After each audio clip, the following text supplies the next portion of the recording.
During my second year of law school, I met with my law school advisor and I notified her that I was really interested in children's causes, and I asked how can my background in law help with that, and she notified me about the Children's Attorneys Project. The Children's Attorneys Project is one of our most important projects. We provide a voice and legal representation to abused and neglected children in the foster care system. My pro bono role models are the amazing CAP attorneys at the Legal Aid Center of Southern Nevada. When a child is brought into the child welfare system, our office staffs those cases from day one and we make assignments of those cases. Unfortunately, we don't always have the staffing to give an attorney to every single client, and so some of those go on to our pro bono waiting list. We train and recruit and support pro bono attorneys to take these cases to give a voice to children when we don't have the capacity to do that internally.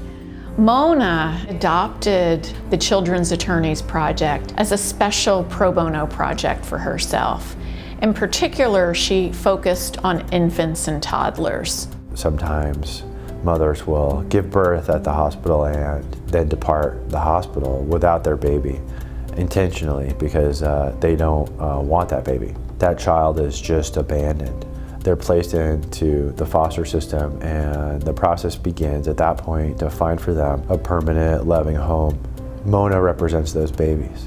For those who cannot voice their own needs themselves, she is the epitome of a lawyer being a voice for someone who needs it in court, someone whose life would be completely different without her advocacy. She really is a role model in the court and outside of the court for the children that she represents, and she's a role model to all the attorneys here for her hard work and compassion for these kids that need to be represented. I know Mona because she represents my little cousin Emily. Mona goes out of her way to make sure that she's always there. She loves what she does, and you can tell.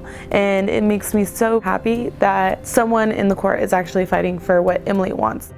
She has represented so many of these young clients and then recruited others to represent them. Mona has always been a huge cheerleader for getting involved in pro bono work, and in particular in the CAP program. The Legal Aid Center started a CAP 100 movement in 2018, where their goal was for every child who was on the pro bono waiting list through the Legal Aid Center to have an attorney by the end of the year. There were 45 foster children on the pro bono waiting list.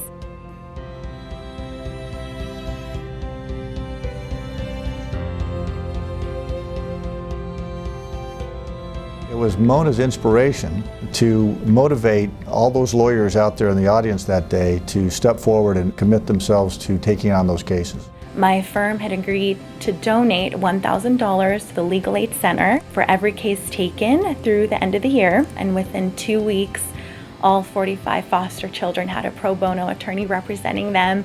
There's this ripple effect that she has on the community, and as a result, child victims in our community are so much better off. She's driven, she's motivated, but she has a compassion and a tenderness that allows her to do it. Just knowing that that child doesn't feel alone. They know they can call me, they know I'm gonna come visit, they know I'm gonna fight for them, they know I'm passionate about it, and they feel like they have a say of what's going to happen to them is the most rewarding feeling. She cares about the kids she represents, and she is going to represent them to the greatest extent of her abilities, and that is the best thing a lawyer can do. She exemplifies to the entire bar what a difference a lawyer can make.